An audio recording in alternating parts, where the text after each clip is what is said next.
All right, well, I want to first thank the organizers for the opportunity to give this talk. So I originally was thinking of using slides, and then I realized it's the last talk, so everybody will fall asleep. So I will start by using the board, and if I see that you're anyways falling asleep, then we'll just switch to slides, and then there's no more damage to be done. So that's that.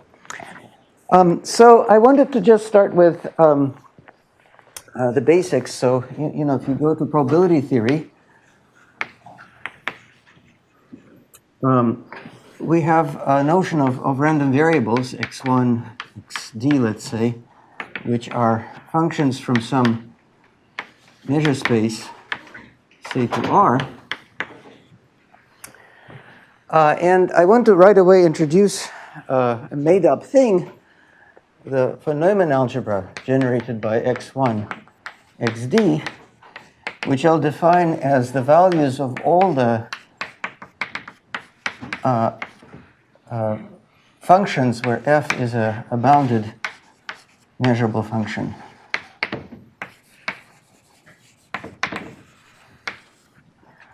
From Rd to C. So, you know, if you have random variables which are valued in R, you can compose them with any function you want. Measurable these functions will define some push forward measure on Rd, if you think of them as a random vector. And so if you take any function f, which is measurable with respect to that measure, you can compose this, and that's going to be an algebra. So it's an algebra. You can, of course, multiply such functions. In fact, it's a star algebra because you can define the adjoint of f to be the complex conjugate of f, right? It has a norm, which is the just the supremum of f. Well, central supremum, if you like, of the absolute value of f. So it means that we are ignoring probability zero events here. And then this norm has an identity that it satisfies, namely if you look at a device like this, then that's the same as the norm of f squared. And there's one more thing that you can observe, namely this W star of x1, xd as a Banach space with this norm is, first of all, a Banach space. It's complete in this norm, but it's also the dual of another Banach space.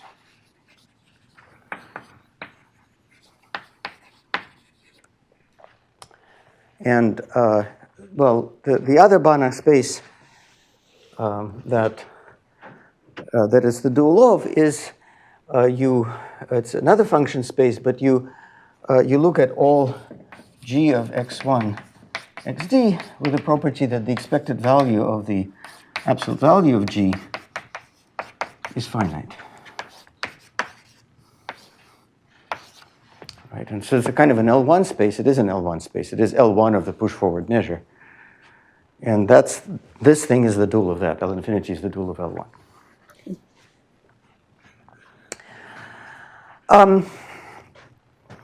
So the remarkable fact is there's a theorem. I'm going to credit this to Sakai, but with a little question mark, and maybe somebody who knows the history better than me would correct me. But the point is that any algebra that satisfies these axioms is of this sort. So maybe I should put here first a definition. A von Neumann algebra, A is an algebra, a star algebra A, with a norm that satisfies this identity, which is usually called a C-star identity. If you know what a C-star algebra is, that's the definition I've written so far, such that A is the dual of a Banach space.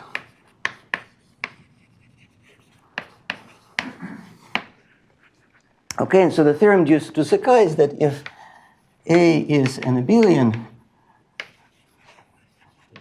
von Neumann algebra, then A as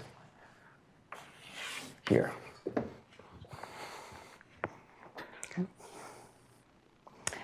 So, in some sense, if you ever want to teach an undergraduate what, in a very bad way, what a measure space is, you could just say, well, forget all about measures and all that. This is just that, right?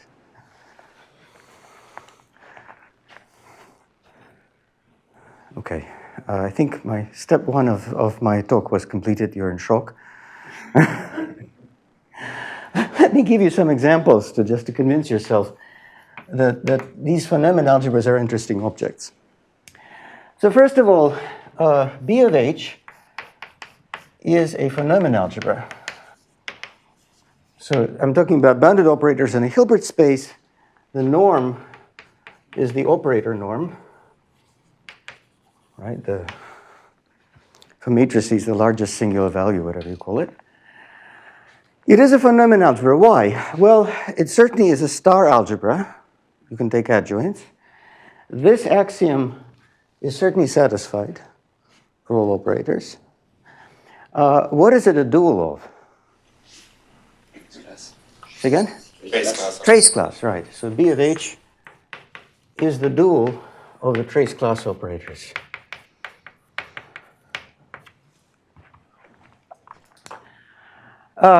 If you don't believe it, well, of course, you all are quantum enough to believe it, right? But if you don't believe it, you can look at the diagonal matrices here, which is just L infinity of n. If you take H to be L2 of the natural numbers, then the natural diagonal operators are just L infinity of n, right? The diagonals of these are just little L1 of n. And of course, they're classically in duality. And this is also a von Neumann algebra, by the way, right? For the same reason. It's also a von Neumann algebra. Nebulous. Yes?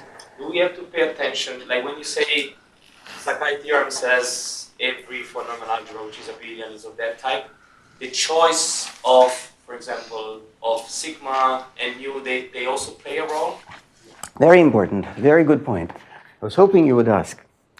So first of all, what is abstractly sigma? How do I recover sigma from A? Well, if I simply look at what would be projections in A, that's sigma, right?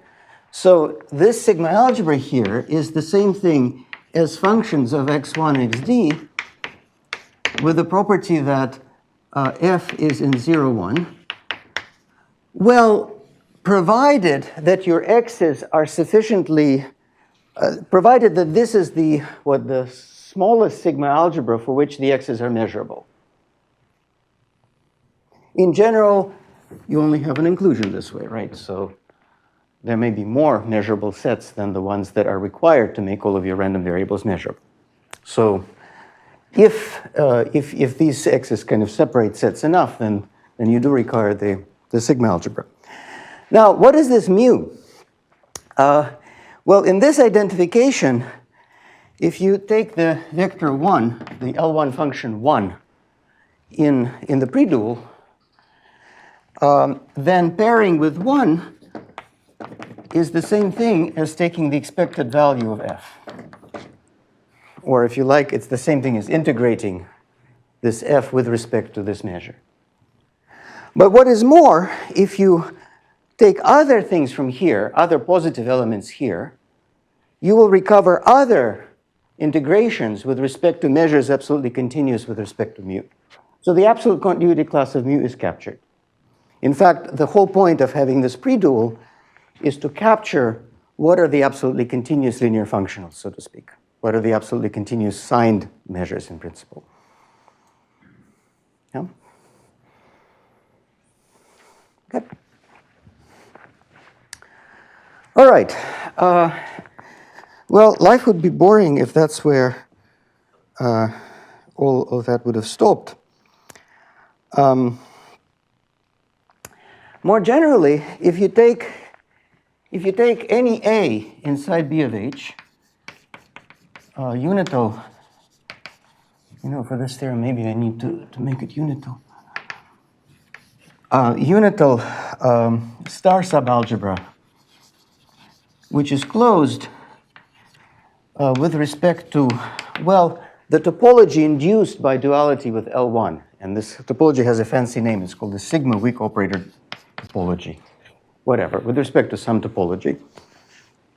So if you have a unital star subalgebra which is closed in this weak topology that this pre-dual induces, then of course A is a von Neumann algebra. And in fact, the second part of the theorem of Sakai, and now there's definitely no question mark because that's really... Okay, I'm just saying that the topology here is that if I have AI converge to A, if and only if the trace of TAI converges to the trace of TA for any T in trace class operators. The sigma weak operator topology. Like weak star kind of topology. It's the weak star topology for induced by that pre-dual, right? It's the sigma weak operator topology unrelated to sigma weak star operator topology. There are too many W's in this whole subject. What is the dimension this theorem? It's like on this form with like a... Excellent. That's an excellent question. So, an easy fact.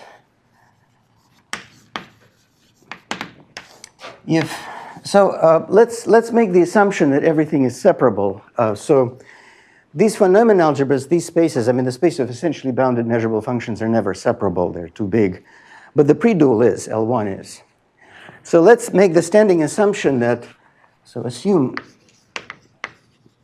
always that this pre-dual A star is separable. By the way, side note, in general, a Banach space could have many pre-duals, but in this case, it's unique, as it turns out. If there's one, if in this setting, if there's one, there's only one. So assume that this is separable. So if A is abelian,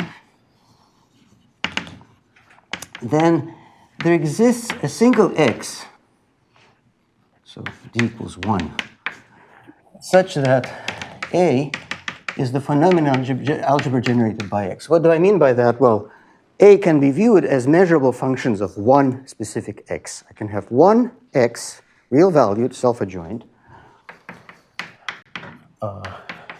so that everything is obtained from that. That's a very simple consequence of many things, but for example, of the classification of standard measure spaces. Every standard measure space is the unit interval with a measure, right? You take the function f of x equals x, and the unit interval, you're done. Okay, now open question. And I'm putting it here just as an example of how in this subject, it's like you are walking on a very narrow path, right? And if the moment you step outside, boom, you step into an open question. Open question, are there von Neumann algebras separable, pre-dual, which are not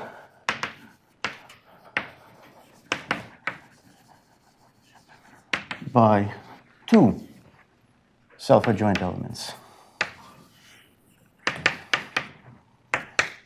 Now, you clearly need at least two, because if you just stick with one, it's abelian, right? I mean, every function of x1 will commute with x1, so you can't get away with just one. But nobody knows if there's a von Neumann algebra that's not generated by two. What are the two in this case? The H is the two. Oh, that's a good exercise. But as a hint, I mean, think about what you would do. Well, first of all, you need to get all the diagonal operators. That you can get in one go by just putting something diagonal with different enough eigenvalues, right? And so that will generate all the diagonal ones.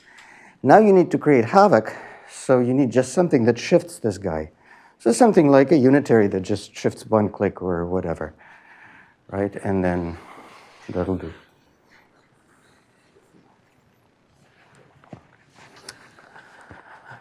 So B of H and all of that, they're good examples of this, but for them it's easy. But unfortunately, we don't know that. In fact, this was on my slide right now to bring up this question. All right. Now,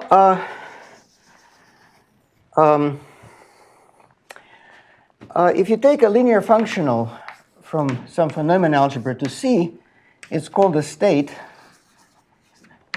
And I'll put here the word normal state. If, first of all, it's positive, so I'll insist that phi of 1 be 1, phi of A star A is always non-negative, so that's just positivity. And the second one is that phi is continuous. Well, I'll just say that phi is in the predual. It's continuous with respect to this weak star topology induced by the predual.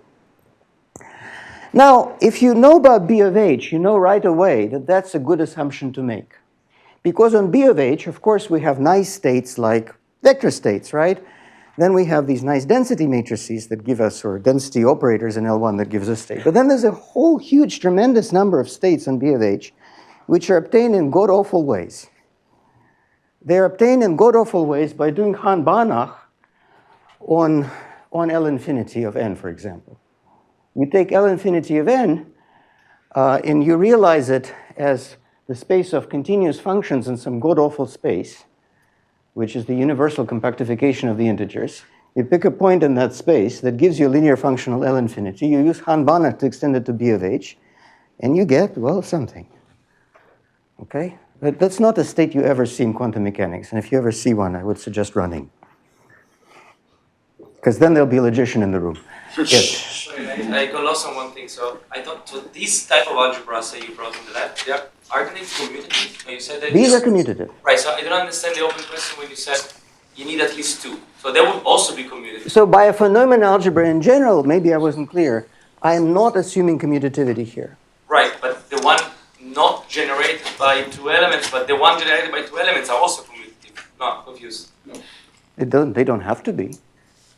Because x1 and x2 here are not necessarily. No, they're different. Some other elements of some non-commutative phenomenon. Ah, okay. I thought you were like one of those x2. No. Sorry. I mean, this is sorry. So forget about this. This is just motivation. So I'm just saying that in general, is there a von Neumann algebra? Okay, two elements. Let's say y1, y2. It's still open. You can make it with z's. It will still be open. To be completely clear, what you're saying is you've got two elements in some non-commutative space, like BH, you're generating an algebra from them that flows in. That's right. Yeah. So anyway, so I was writing this theorem, which I think that then somebody asked a question. So the main theorem of Sakai is that if A is a von Neumann algebra, so meaning to say it is this, it's an algebra that has this kind of stuff, then actually A sits inside B of H, closed, so sigma WT closed subalgebra.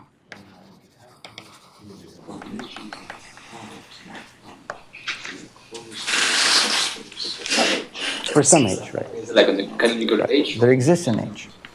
Can you find one canonical? Or? Yes. Up to some amount of isomorphism. Is there a question or? No, I'm just clarifying. So I'm a little bit confused about the open question. yeah. So if you have two non-commutative elements and you generate the algebra, then the predual is always separable. But for more than that, we don't know. No. I mean, whenever you have a finite number of these guys that generate it, the predual, or even a countable family, the predual will be separable. Separability, I mean, I can make one that cannot be generated by a finite, by a countable family by just playing with cardinality. I can make a von Neumann algebra whose predual is so huge that you would never be able to saturate it with expressions in a countable family. So that, of course, would be a counterexample to this question, because you can't even do it with countable, therefore you can't do it with two. But if you stay countable, that's the open question, can you generate everything with just two? This is this question of whether free group of two generators, free group. Well, that would be a natural example, and I'm going to get to that question, but there's a natural candidate here. You take, as we'll see in a second, something that's made out of a free group with an infinite number of generators, and you would imagine that that is not generated by 2 or 3 or any finite number, but nobody knows. Sorry, Sakai. So what the theorem of Sakai says is that any abstract von Neumann algebra, so anything that just satisfies like this, can be concretely realized inside some B of H in such a way that the predual of A is related to the predual of B of H. H is explicit in some form, or You can make H fairly fixed in some sense. I mean, up to choices like you make here, right? The choice of absolute continuity class of the mean.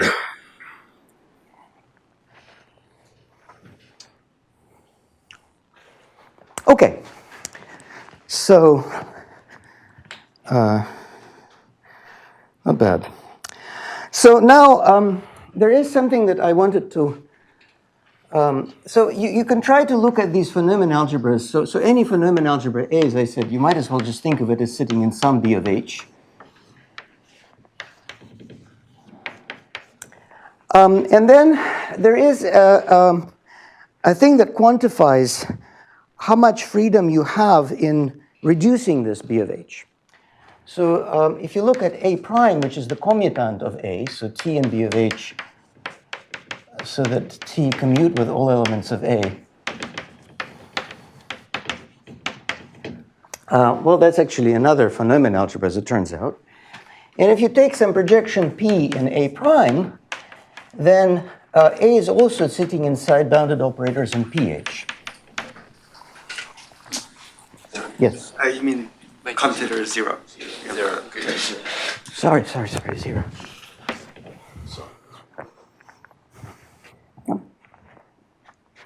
So you can kind of try to reduce the Hilbert space and so on.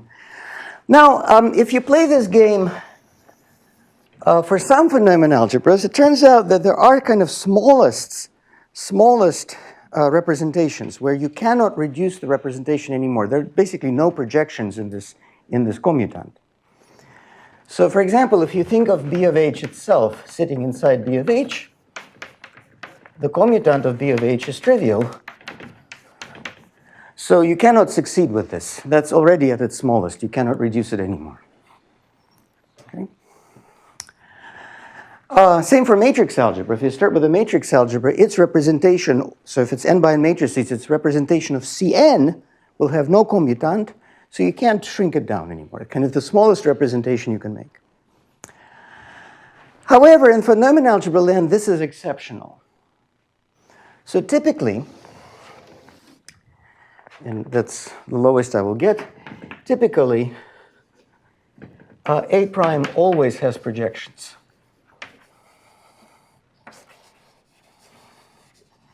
With subprojections. What I mean is that you take a projection in A prime, and there's always a non-trivial subprojection of even that one. You can never find a minimal one. Prototypical example of this would be an abelian one. If you take an abelian one that's realized as multiplying by functions on L2 of some space, and that space has continuous measure, you can always shrink the space more and more and more and more. You can never shrink it to a point. So you will never be able to kind of find the smallest representation of this A. But there are even non-commutative examples like that. Okay? So for this reason, all this business of finding a vector state, which is kind of like the smallest state with the smallest footprint, is not very useful here in general von Neumann algebra. So typically you cannot, I mean, you can always purify states like you do for B of H, but typically that does not give you anything in the sense that there's not a family of states which are purer than all of them. So these kinds of states that you have on B of H, which come from taking the smallest representation and then vectors in H, they don't really exist in a general von Neumann algebra. So I'm saying all of this just to motivate why we will generally work with tracial von Neumann algebras, because it is a kind of a restriction from that point of view. It moves you very far from the land of B of H. So for us, we will assume A has a trace state. So we'll assume that there is a phi from A to C, phi faithful, so this 0 if and only if A equals to 0, and a trace, so phi of AB equals phi of BA. And typically I will usually, I will write tau for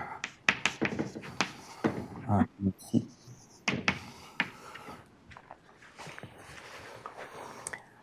So this eliminates many von Neumann algebras. B of H is out unless H is finite dimensional, for example. Your measure spaces, probability spaces are certainly back in. Any measure gives you an example like. And then there's one more condition which is useful. It's not necessary, but just simplifies things. Let's also assume that the center of A, which is center, is trivial. This implies that this trace tau is unique. And so then you have all kinds of beautiful things. For example, there's a unique Hilbert space in which A acts, which is some, this is A completed with respect to the 2 norm, where the 2 norm of X is the trace of X star X. Okay, and so this is totally unique. Once you assume that the center is trivial, all ambiguities are gone, all this absolute continuity stuff is reduced, and there's only one thing. So that's a very nice situation. So an example of this is a matrix algebra. Matrix algebra has a unique trace. Okay, so I promise that this will be essentially all I want to say about the general theory. But I mean, the reason I was saying all of this here is because the moment you kind of move away from these easy examples like B of H, things are complicated enough when things are non-tracial, and somehow you don't have any special nice states like you have in B of H. So you might as well just take the nicest state that you have. This, by the way, has a consequence that you have rank nullity. So for example, if you have U star U equals to 1, this implies that also U star equals to 1. So you don't have these pathologies like in B of H where you have proper isometries. So these von Neumann algebras are very nice. Okay. Okay, so I promise this is all the measure theory we will do.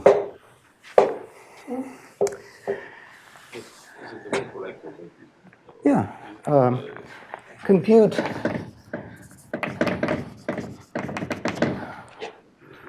and that's 0, and because this trace we assumed is faithful, that follows from that you see quickly that in fact it's better to compute this guy.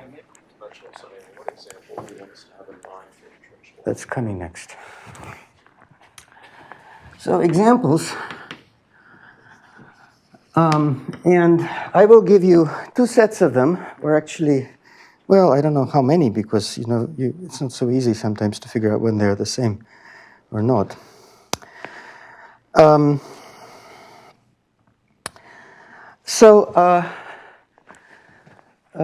Actually, before I do that, let me just record one more thing.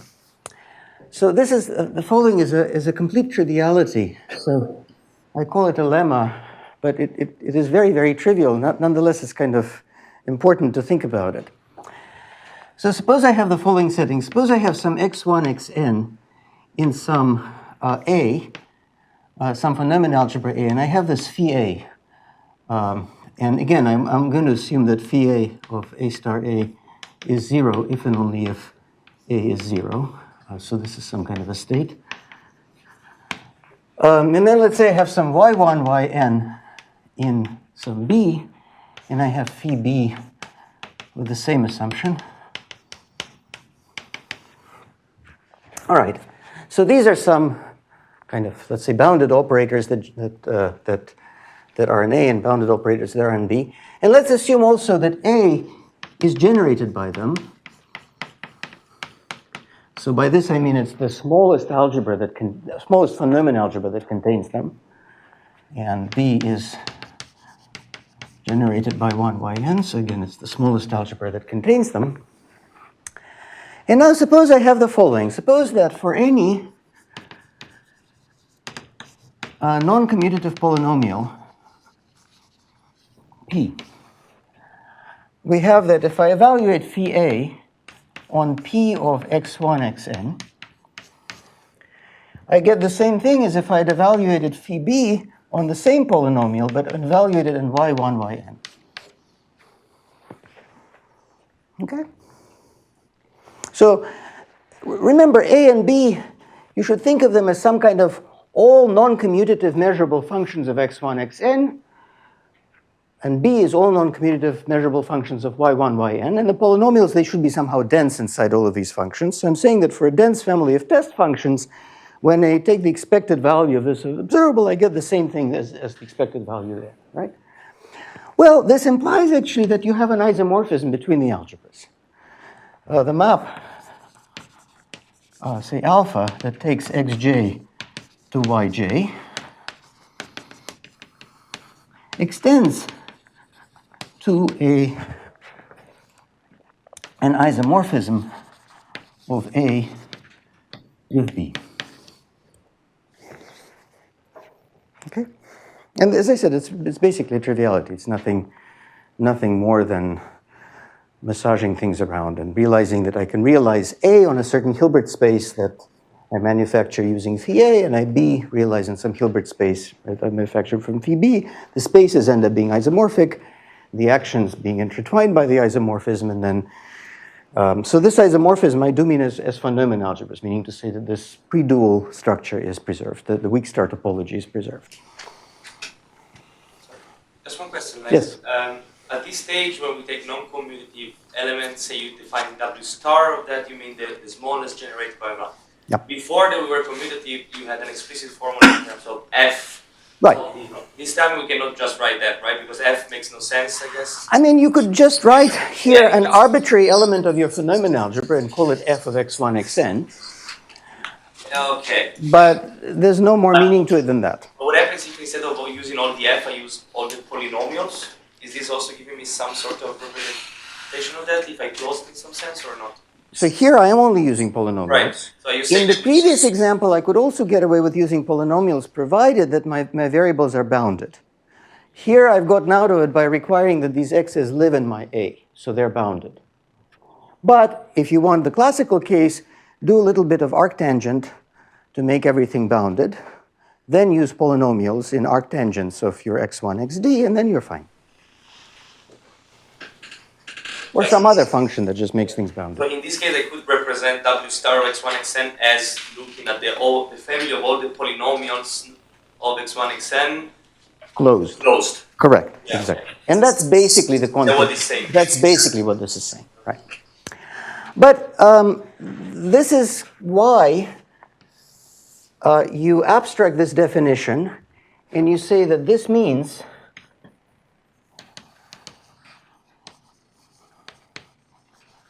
that the law of x1, xn is the same as the law of y1, yn. So we'll just, by definition, define this equality for arbitrary polynomials to say that means that they have the same law. Okay? And yes, it's a little bad because I've made reference to specific types of test functions, but actually it doesn't matter which test functions I put here. If you don't like polynomials, you can put exponentials of all kinds of things that you multiply in all kinds of crazy ways, right? Or you can put resolvents, or you can put resolvents with matrix coefficients, all kinds of, no limit to human perversion, right? So, but polynomials is one example.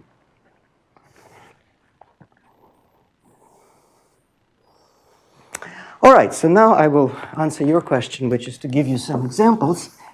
So one of the simplest examples is the Neumann algebras that come from groups. So setup is that I have gamma, a discrete group. and then I take L2 of gamma.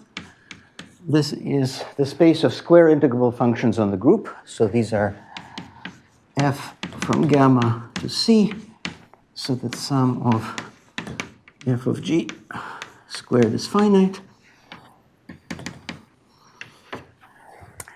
And then I have the left regular representation of gamma acting on by bounded operators on this. So how does this work?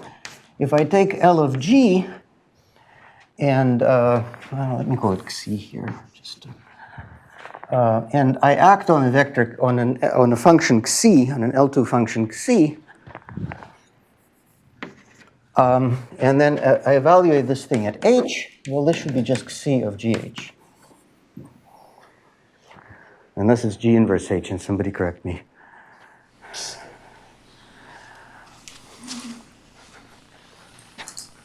There is an inverse. G inverse, right? Yes. Otherwise, it's an anti-representation. Anyway, so it's a shift. I mean, if you think about it, you're just shifting the basis. If you think of this having orthonormal basis of delta functions, delta G, well, delta H, H in gamma, right? So this is an orthonormal basis for the space, a function that's zero except at the H, at the element H. Then if I take lambda of G delta H, if I set everything right, it should be delta GH. So these things are just shifted by the group the way the group shifts itself by left multiplication. All right. Well, now I can look at the phenomenon algebra generated by all of these lambda G, G and gamma. And, well, they're not exactly self-adjoint, they're unitaries, but we're all adults. It's the smallest phenomenon algebra that contains them all. Okay?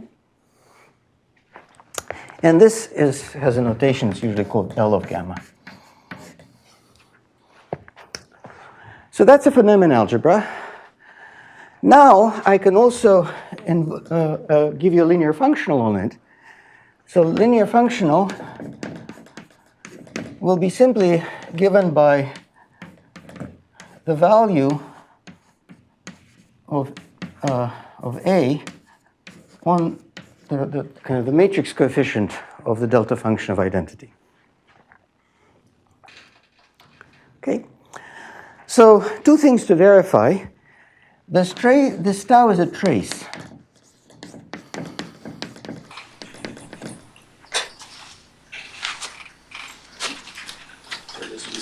That scalar product is with respect to the counting nature. Mm-hmm. So, So let's be explicit.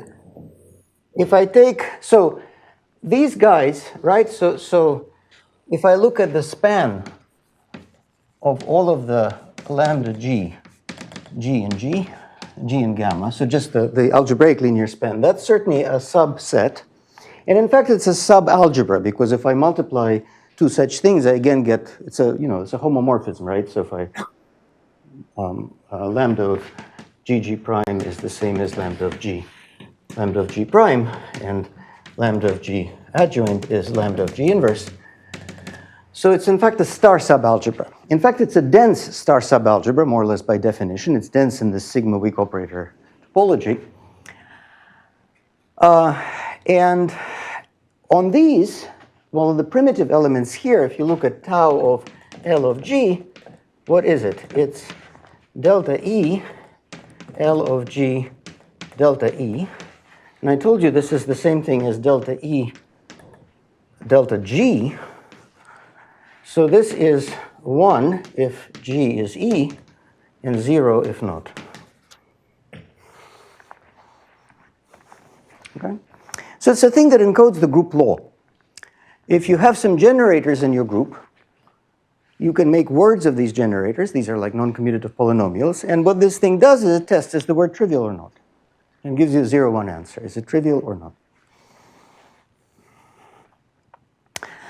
This, by the way, explains why it's a trace.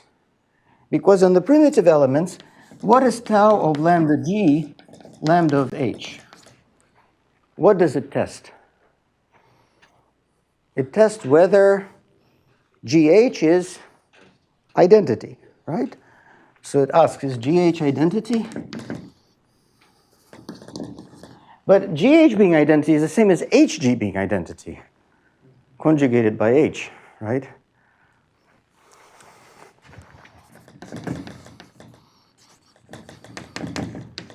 So it's the same question. And by some continuity, you can get it for everything. Okay? So that's an example. Now, if gamma is finite, if you look at Peter-Weil theorem, I guess is probably the right reference. So if gamma is finite, what the cell of gamma is a direct sum over pi e rep of gamma. And here you put a matrix algebra of size dimension pi by dimension pi. That's what this guy ends up being. And then this vector is going to give you some kind of an interesting vector. Trace, it'll add up traces of all these algebras with some funny coefficients, as you know from representation theory. But if gamma is very big, so if gamma has only infinite non-trivial conjugacy classes, so there's the conjugacy class of identity that's obviously trivial, it's only one element, but all the other conjugacy classes, if they're infinite, this is what's called ICC, infinite conjugacy classes, then actually L of gamma has trivial center.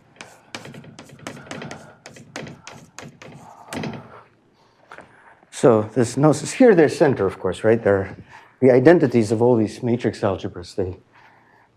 Multiples of them will give you things in the center. But the moment the group is sufficiently big, there's absolutely nothing. So these are examples of algebras that have a trace, very infinite dimensional, highly non-commutative. And just to let you know of course, one very big open question for which, free probability was kind of set up by. It was one of the motivations for Voiculescu, is you take gamma to be a free group on n generators. That means you take a group that's generated by n letters, no relations. So is it true that L of Fn is not isomorphic to L of Fm when n is different from m? It's the famous non-isomorphism question for free group factors. It's totally open. And I don't have time to do any justice to the subject, but there are finally, thanks to work of Popa and co-authors, there are finally examples where you can actually recover the group from a von Neumann algebra sometimes. So there are situations where the von Neumann algebra completely encodes the group. There are also other situations where the group is totally lost. If you know what amenable groups are, all ICC amenable groups produce the same von Neumann algebra. So somehow their memory of who they are is erased. Anyways, all right, so that's that. But since we are talking about quantum something, I wanted to give you an example of another set of examples of von Neumann algebras, which come about through something called second quantization. Just because I think it's good to mention second quantization, and it also kind of motivate the transport questions that I was interested in at various moments. So second quantization. So I'll do it in a weird way. And those who know, I don't know what second quantization is, I have to warn you. So those that do, you may want to try to map it into what you understand it to be. So the setup will be like this. I will start with a real Hilbert space, and then I will embed it into a complex Hilbert space.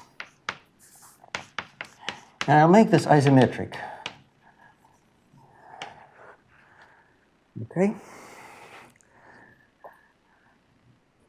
Now, for all I care about, we will look at a very specific case where HC is just the complexification. So this just means that if I take an orthonormal basis, E1, ED, an orthonormal basis here, then this one also has the same orthonormal basis, E1, E2, and so on. Okay? It's completely meaningless, right? You just change scalars. But it's a good exercise to check that in general it's not meaningless. You can have a situation where the real Hilbert space has an orthonormal basis, but that basis is not orthonormal in the complex space, even though the inclusion is an isometry. And the reason for it is that it could have a non-trivial imaginary part. So in general, we could imagine that the dot product in HC, the imaginary part of this, is non-zero.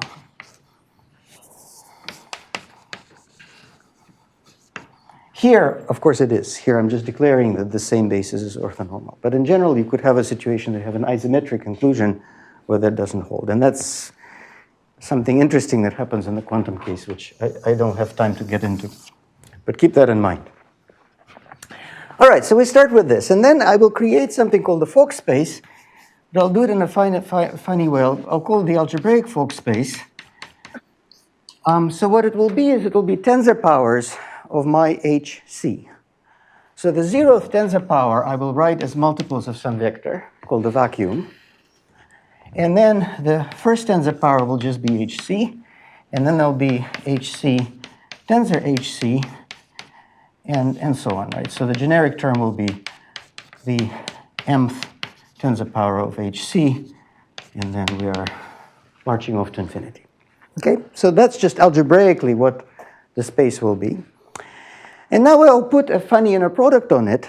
For that, I will fix a number q in the interval from -1 to 1. And I'll put a funny inner product on it by insisting that some tensor, say f1 tensor fk, dot product some other tensor, say g1, say gl. Okay, so first of all, tensors of different length will be perpendicular, so L better equal to K. But then I'll do something funny. I'll sum over all permutations in the symmetric group on K elements. And then I'll put the product of the dot products between Fj and G sigma of J.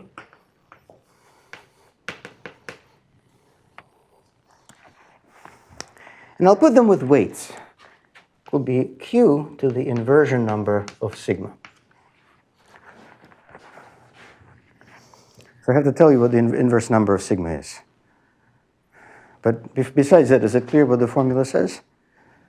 So if I have a primitive tensor and another primitive tensor, I allow myself to permute things arbitrarily. Then I kind of take the dot product of the elements, but then I sum the results with some weights. So what is this inversion of sigma? Well, it's simply the number of pairs that get inverted. Their order gets inverted by sigma. So it's the number of pairs ij with the property that I is less than j, but sigma of I is bigger than sigma of j. So here you mean pi or what is sigma? Sorry, sigma should be pi. Sorry, sigma.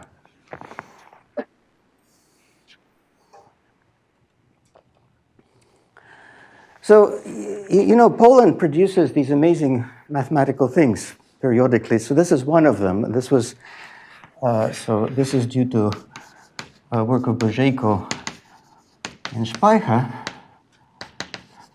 So Marek Bożejko was the one who proved that actually this, I mean, he somehow came up with this invention of this inner product, whatever that is, and he proved that actually it's positive semi-definite, which is completely non-obvious.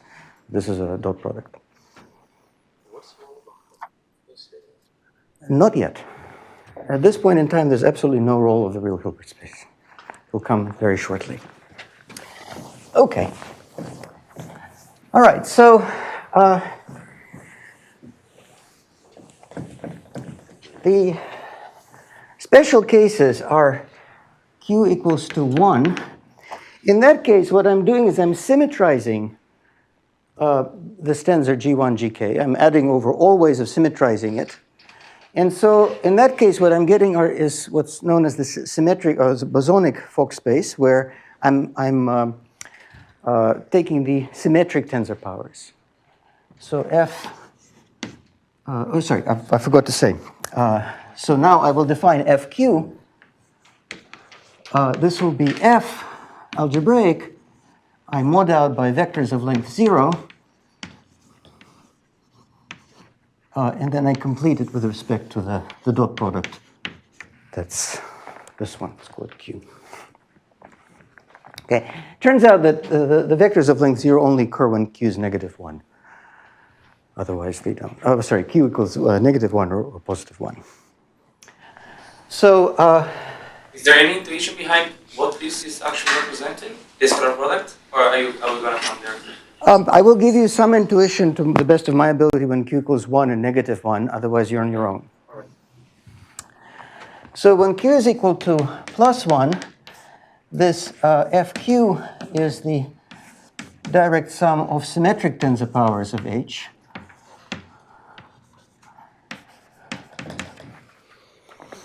And so you should think of the equivalence class of something like this as representing a situation where you've created bosons in directions F1 through Fk. So this kind of F1 through Fk orbital, if you like, is occupied. But the order doesn't matter because they're bosons. For Q equals to -1, there's the FQ. It's the anti-symmetric tensor power. You're taking the wedge product of things. So it's the same thing, but now these things are fermions. So the order doesn't matter up to the fact that if you swap the nearby ones, then you get a minus sign. Because this Q, this inverse of sigma, in this case, -1 to the inverse of sigma is exactly the number, is the signature of the permutation.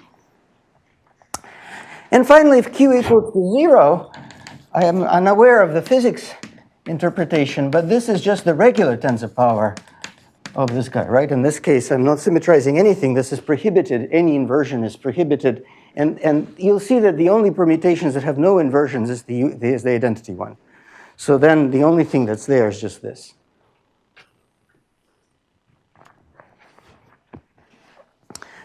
All right. We're almost there. Let's define, and now comes the controversy. I'll define the creation operator. I think usually there's a dagger on it, but I cannot bring myself to put a dagger on it. So this is defined by tensoring with F.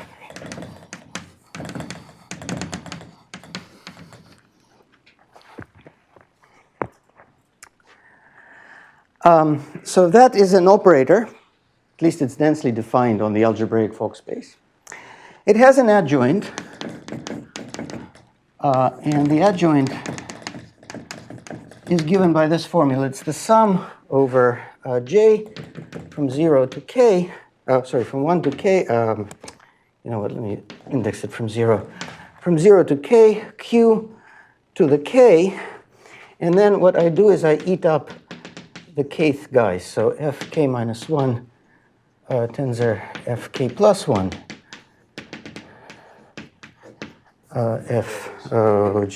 Jth one, sorry, j. And then I have to multiply it by fk.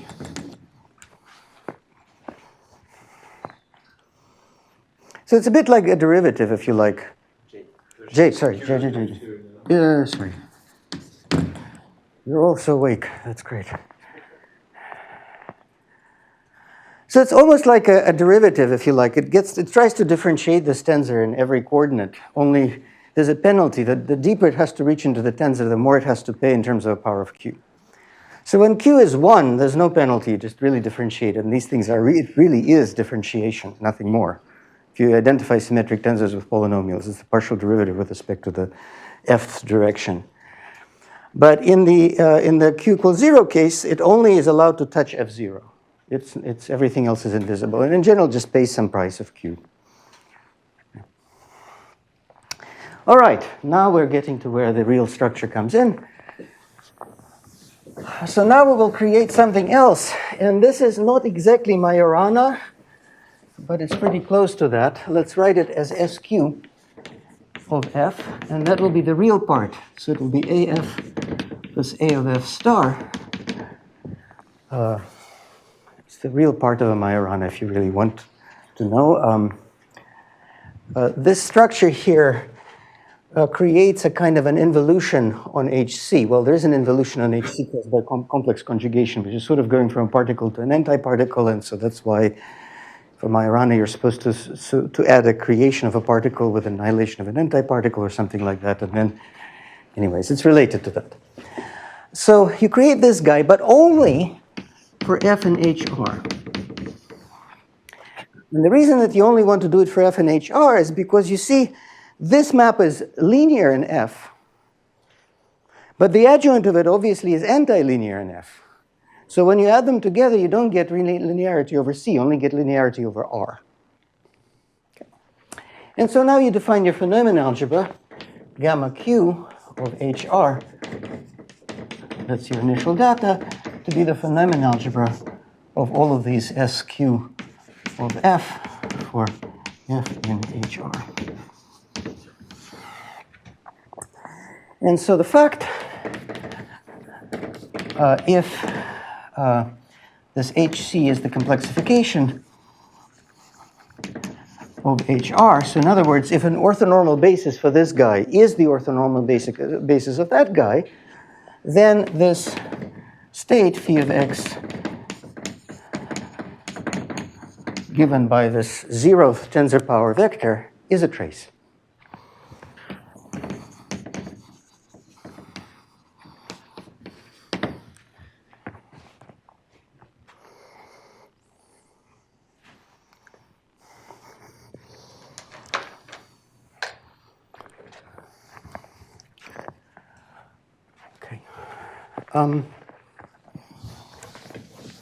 So let me give you what these phenomenon algebras are. It's only known in some cases. So for Q equals 1, actually it turns out that this phenomenon algebra gamma Q is abelian. And I'm only looking at the case where, again, this inclusion is the easy one, the one that is the complexified. So an orthonormal basis here is orthonormal, no weird complex inner product part. So in this case, gamma Q actually is the phenomenon algebra generated by Gaussians. Well, let me just say, this is just L infinity. This is really weird. Well, it's not even L infinity. It's the actually the way of saying, okay, I'll put it this way: L infinity of HR with a Gaussian measure.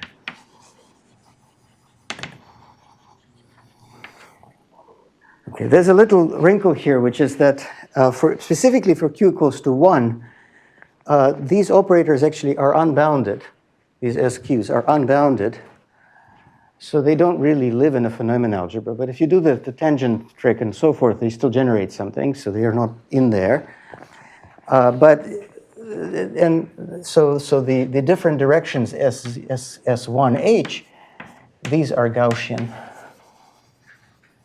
And the correlation, what do I call it? Phi of S1 of H, S1 of G, is just the dot product between H and G. So they're kind of correlated Gaussians. They really are just, you take the Gaussian measure on that possibly infinite dimensional Hilbert space, and these are the different, the functions which are just linear functions on that space. These end up being Gaussian variables.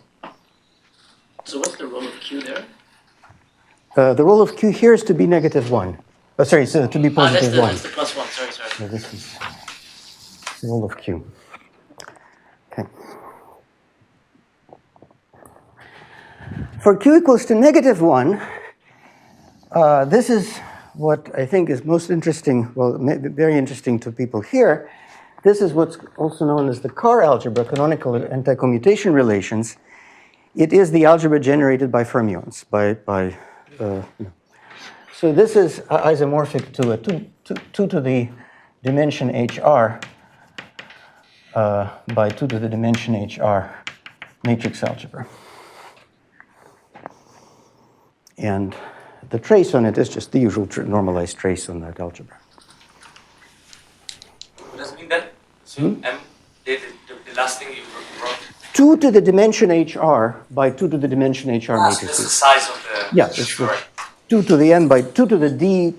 If HR is R to the d, it's 2 to the d by 2 to the d matrices. With no symmetry, whatever. Right. Just make the whole space of matrices. Yeah, possibly minus, I might be off by 1 in terms of dimension, but yeah. And each individual one, if you take, yeah, I think it's minus 1 maybe. If you take a single one, then this is just a one of those, probably the X or whatever you call it. It's a Pauli matrix, so it's a self-adjoint unitary. But then when you make you take different orthonormal bases in different elements inside HR, you get kind of fermionically independent. So this is the Z-mod 2Z graded kind of independence variables, and then they conspire to create a matrix algebra and then something bigger and so on. I might be off here. Maybe it's only for dimension HR even. I don't know. I might be slightly off. And then for q equals to 0, gamma q is isomorphic actually to a free group factor where D is the dimension of HR. And so that's, there we go. That's the appearance of this free group factor, again, of these things. I'll prove it to you eventually.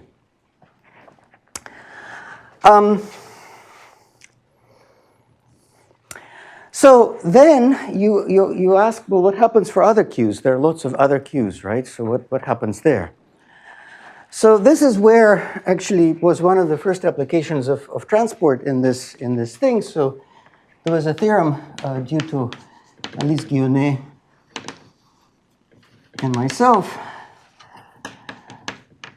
in 2014, I believe, where we proved that actually if the dimension, so for any d finite, there exists a q0 such that gamma q of Rd is isomorphic to a free group factor on this many generators for any q below this q0. So actually near q equal to 0, they're all free group factors. Outside of this interval, we don't know. And the interval actually, the estimate we had shrinks as you increase the dimension. So for a while it was thought that this was just a technicality, and then probably they all are isomorphic except maybe for these degenerate points. But then there was a result of Kasper's. I think in 22, I'm not mistaken, I'm too lazy to consult my notes. For d equals to infinity and any q, not 0, gamma q of, well, let's say L2 of the natural numbers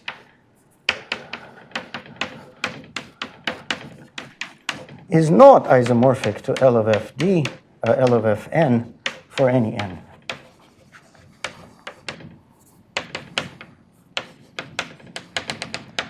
Including infinity.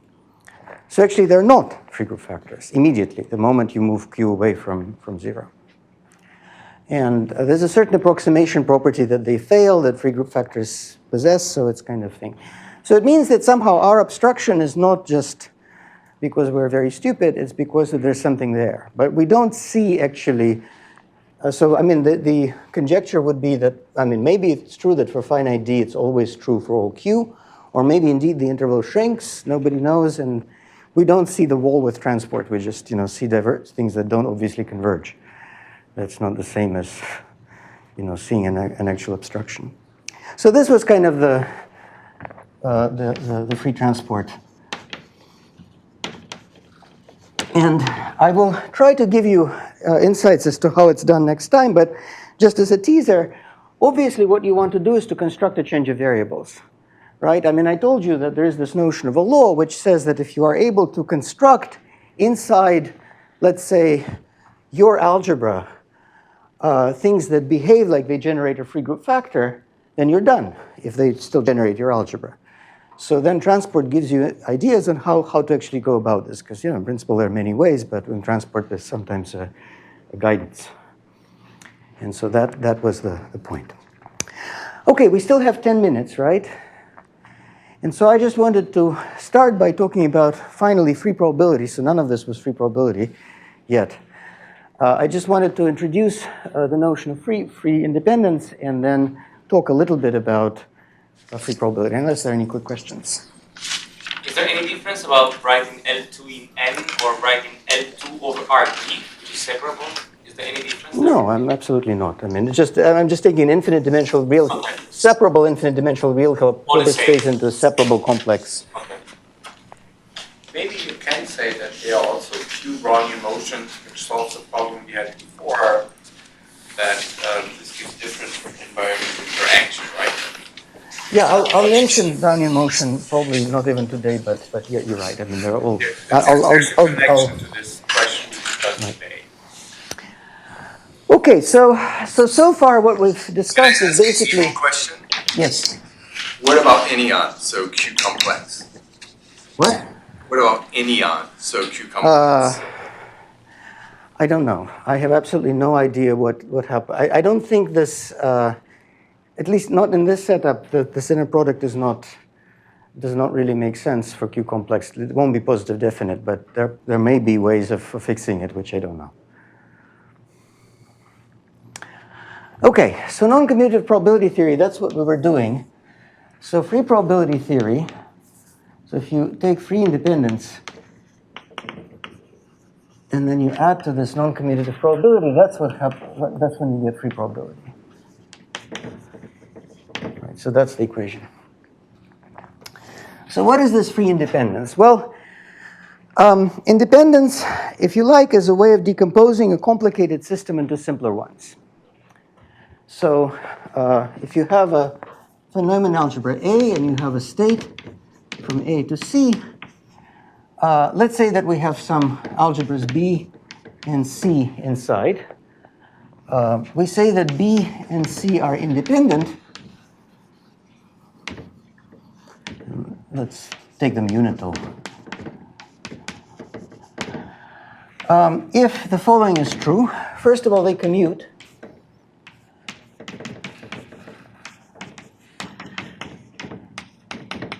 And secondly, the state restricted on what they generate together is the product, right? The expectation of a product is product of expectations, which I'll write in a funny way. That if B is in B and C is in C, and phi of B is 0 and phi of C is 0, then also phi of BC is 0.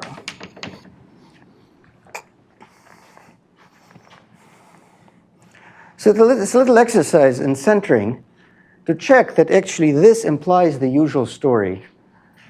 This implies that, of course, phi of BC is phi of B, phi of C. You just recenter your variables, and if you add and subtract phi of B here and then use the previous one, you get it back.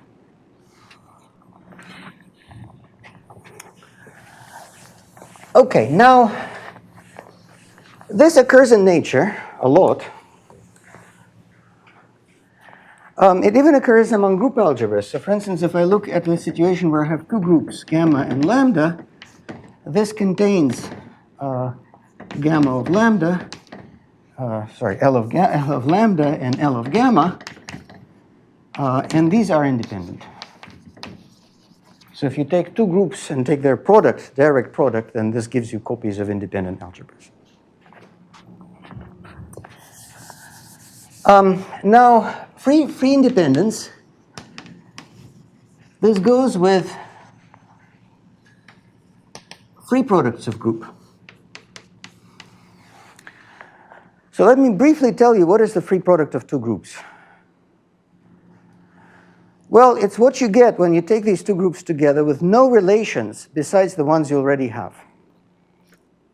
So what does that mean? A typical element here will be a thing of the form G1, H1, G2, H2, and so on, GK, HK, where G's, G1, G2, and so forth are in lambda, the H's are in gamma,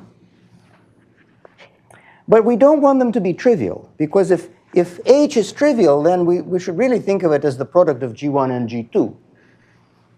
So we want to say that if this H simplifies already, then, well, this is not the simplest word.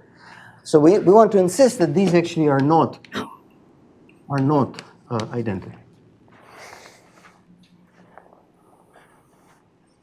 Okay, so this lists all the elements we have in the free product. Well, I cheated.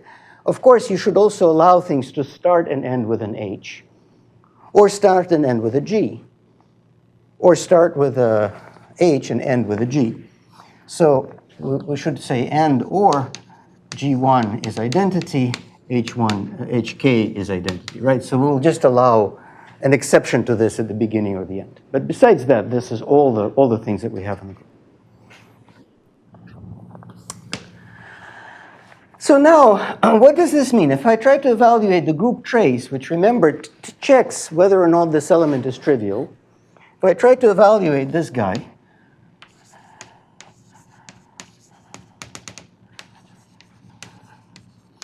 well, I should be getting 0 because that's a non-trivial element,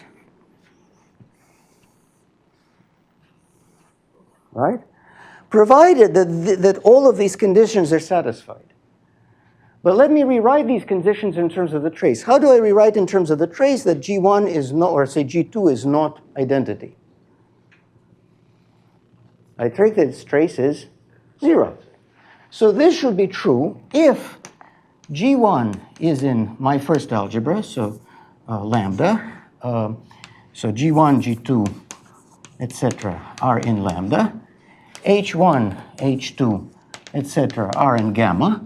And I expect that tau of GI is 0, and tau of HI is also 0. Right? So far, I've just written nothing but exactly this. I'm saying that this is a non-trivial element of my group, provided all these conditions are true. And again, I may want to allow G1 and HK to be identity, just to diversify my words. Okay? But now, these conditions are all linear. So in fact, I can do that.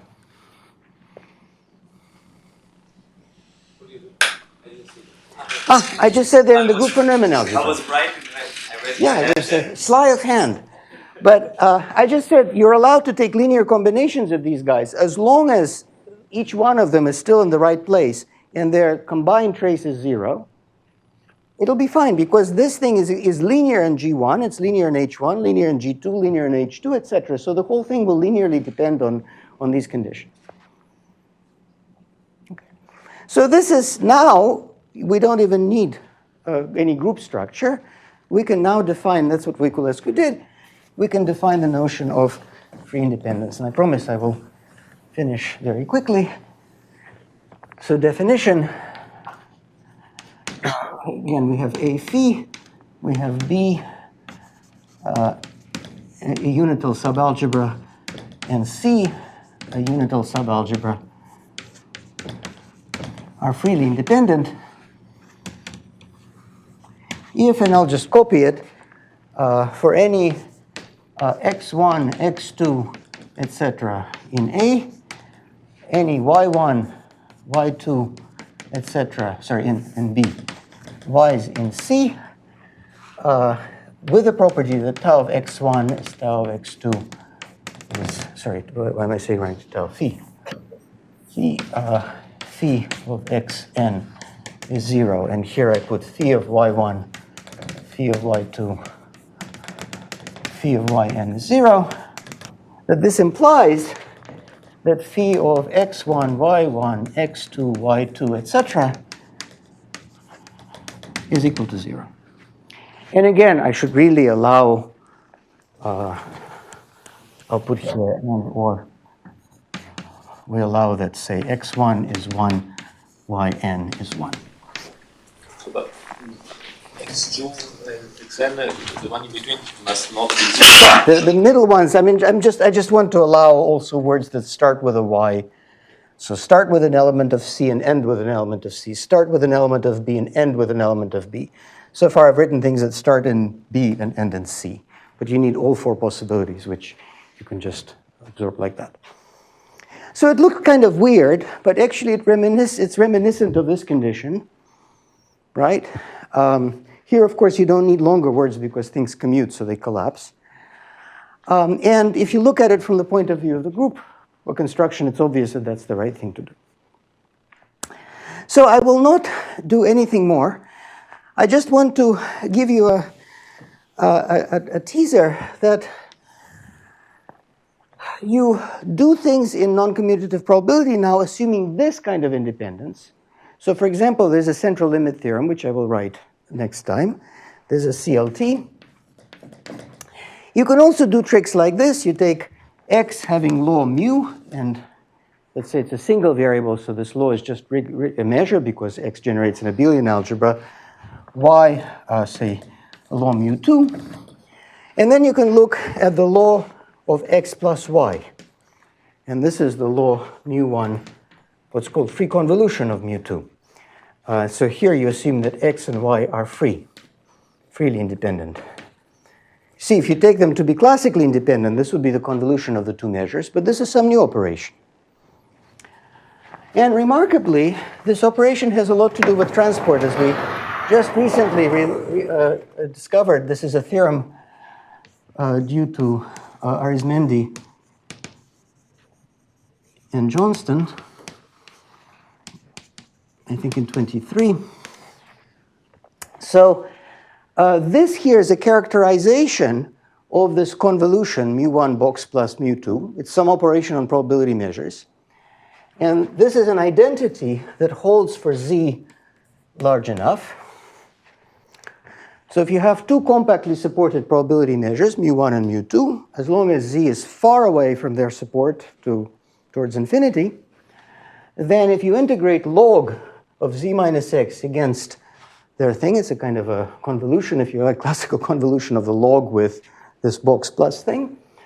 The result is this optimization thing, which is like entropy regularized transport, right? It's the optimality over couplings. You take some kind of logarithmic cost perturbed by z, right? And you optimize this minus the classical relative entropy of your coupling with respect to this thing. And even though I understand the proof of this, it's a complete mystery to me, I have to say.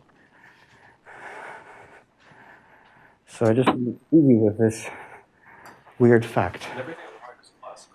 Absolutely. I mean, this is what's completely... The only thing that's non-classical here is the log. It's a sort of a free function, right? But the log is, it's like... I'm just kidding, but I'm saying, the only thing that comes from random matrix technology, if you like, is some kind of... But, logs are resolvers, right? Operation on the measures is what? It's this. You take x with probability mu, with law mu1, y with law mu1, but you put them to be freely independent. And then you add them. You get a new self-adjoint variable, which has some law. And that, I don't think so, but that was one of the interesting facts. I don't know of an entropic characterization of classical convolution. And it's one of the things I wanted to ask this audience, in case somebody knows. This looks a bit like some Legendre duality between entropy and relative entropy and Legendre transport. Yeah? It might have nothing to do with it, but it just looks like. No, it's true. This comes from some kind of an entropic regularized transport with this weird cost function. Now, of course, the optimal coupling depends on z, right? For each z, you have some optimality and so forth. It's really weird that it solves this problem, but it does.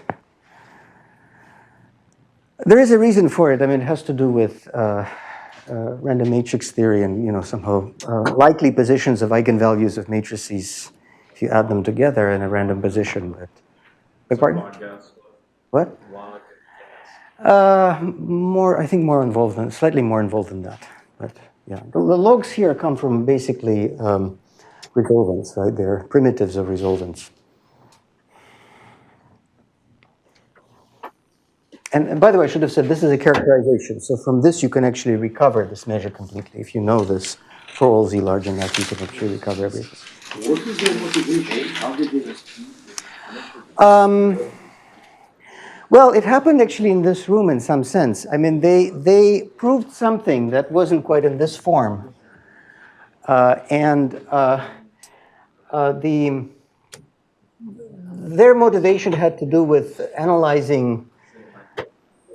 It comes from a certain large deviation principle having to do with permutation matrices and things like that.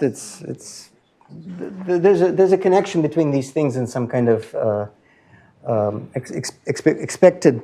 I mean, if you take a matrix, a diagonal matrix D and another diagonal matrix, and then randomly rotate one of them and add them, then their eigenvalue distribution will be close to that if the eigenvalues of D1 are close to mu1 and the eigenvalues of D2 are close to mu2.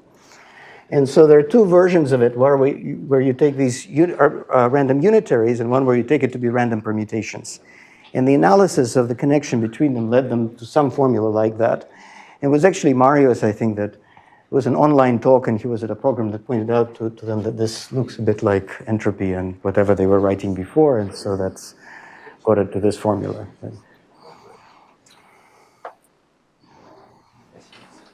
Yes.